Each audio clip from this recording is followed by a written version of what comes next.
Today we're going to talk about 5 principles to becoming a millionaire. The number one principle that you should always remember is live below your means. It's very simple to live below your means. 1, you start by creating a budget. Creating a budget and stick to it. That ensures that your expenses are always less than your income. It's very easy. Living below your means your expenses is always less than your income. Be frugal. Make sure that you're frugal. Focus on the needs over wants and avoid unnecessary debt. That's what frugal is. Frugality is very simple. It's not being cheap. It's just understanding the difference between your needs and your wants. And when you are going into unnecessary debt, that's when you understand that you need to pull yourself back. 2, surround yourself with successful people. One way to do that is networking. Surround yourself with successful people just really means like-minded individual who can provide support and advice and opportunities. What does that mean? They don't need to be wealthy. They just need to be successful or on their road to success. Have a successful entrepreneurial mindset. Mentorship. Seek mentors who can guide you with your network of successful people. You want to be a good mentor to people who are looking for the like-minded journey, financial journey that you're going on and trying to avoid pitfalls, and you want to be mentored by people like that.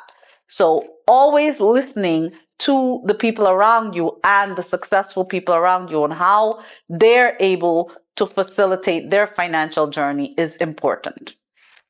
3, save and invest early. Start as early as possible. Early start of savings and investing in the more time your money has to grow through compounded interest. The power of compounded interest I talk about all the time. Be consistent with your contributions that you're putting away. If you're doing $10 a week, if you're doing $20 a week to start with, if you're doing $10,000 a month, whatever it is, you want to always be doing something. Regular contributions to your saving and investing accounts, even the smallest amount will count because the power of compounded interest is phenomenal. Cannot talk more about that. Set clear financial goals.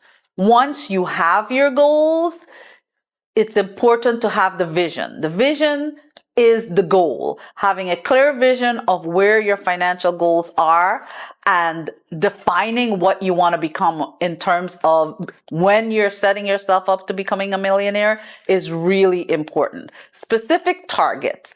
You want to have measurable targets. So you set your goals and you check on them all the time. You want to measure them. You want them to be achievable. You want them to be relevant to what you're doing. You want to make sure that your goals are time bound so you know when you want to do it. Within those goals, you want to be investing wisely. Those pots that you have, those goal pots that you have, you want to be investing in them wisely. Diversify. Spread your investment across different assets class, stocks, bonds, real estate, etc. to minimize your risk. I know when you're starting out with 10 and $20 an hour, I advise you to start off with ETFs and small stocks and bonds and that type of stuff. Even mutual funds if you really need to. I'm a bigger fan of ETFs. You can have short-term perspective and long-term perspective. Long-term perspective focuses on goals rather than your short-term gains. So goals meaning your housing pot. One of the first pots besides my retirement pot is my housing pot. I always believe in home ownership.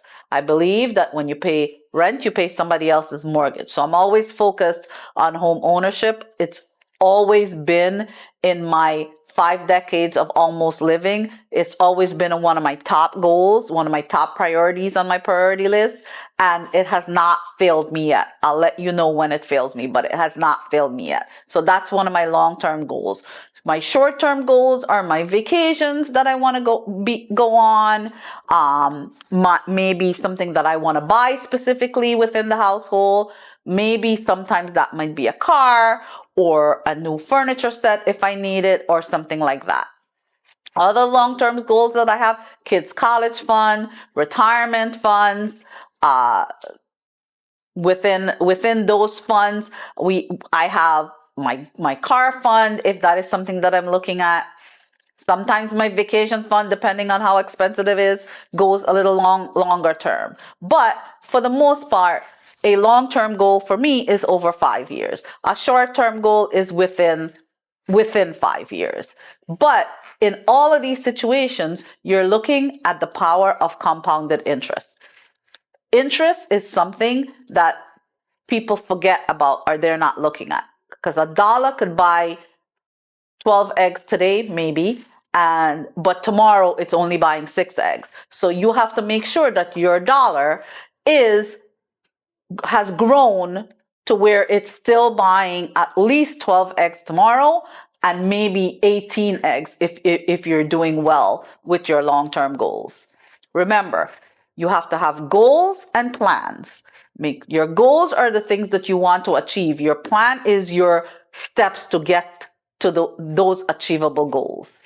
If you like the topics that we are talking about today and we are doing on the Modern Savvy CPA, please subscribe, like, and comment below. Thank you. Thank you so much for watching this video today. Comment below on what topic you would like for me to cover next, and I'll see you on the next video.